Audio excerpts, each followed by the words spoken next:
Joe. So welcome to the rapid question segment. Ooh, I'm terrified. I can see you like gripping the chair. Don't worry. Okay. Simple questions. Hardback versus paperback. Hardback. Why?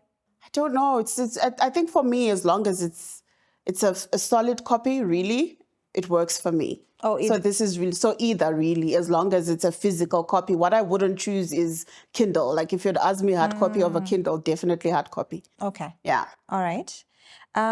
Which character from a book would you like to befriend and why? Let me see. There's this Helen from a book called Scenes by Judith Gold. Okay. She was this media mogul, and I think it was my introduction into that world of publishing and just being kick-ass in that space. So yeah, definitely her. When was it set? When was it? I read this book when I was in high school. So I think it was probably from like the 80s or 90s. Right. I was gonna say, there's a book I read as well, and then they were describing the shoulder pads and then the briefcase and then taking over New York or something crazy. And it's like, yes. Yeah. I was like, this is real. This is possible. Okay. What's your favorite type of book to read in the morning?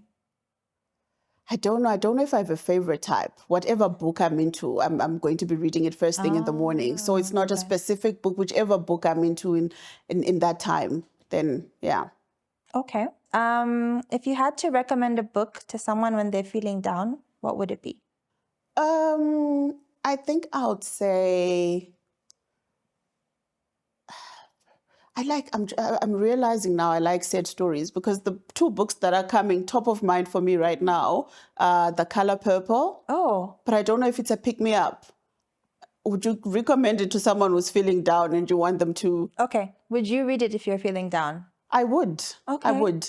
I think I like stories with hope. Like I like stories where things look bleak, but there's a glimmer of hope that the person hangs on to and it gets them somewhere, which is what happens with The Color Purple. Yeah. And Jane Eyre as well. I love that book.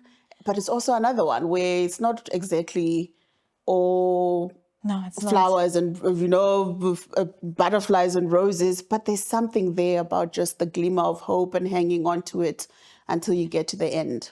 Okay. So I think what I'm getting from this is that you're more of a realist and you because life is like up and down, twists and turns.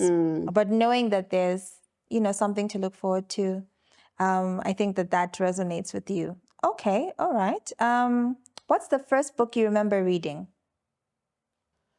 I think it was Baboon Wants a Wife and Other Stories.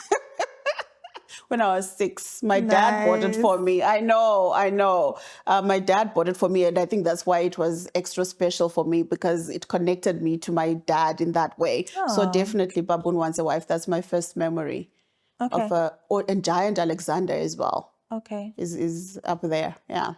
Okay. I like that. If you had to escape outside of the country to write a book, where would you go and why? I think one of these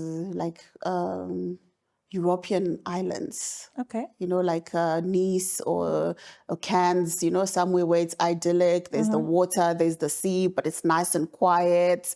No distractions. When I want to disengage, I can just listen to the waves and go to like a nice fancy little restaurant on the mountain somewhere. So definitely one of those. Okay. Yeah. I like that. Pick a book you wish you had written. Oof. I think Jane Eyre. I really love it. Probably. Okay, that's interesting. I think your book choice actually says something about you. Like, what does not it you say? in particular. I was going to say, what does it say about me? Like people. You've already explained. Okay. Yeah, I think you're a realist. Okay, all right. Let's wrap it up with name a book that surprised you in some way. Oof.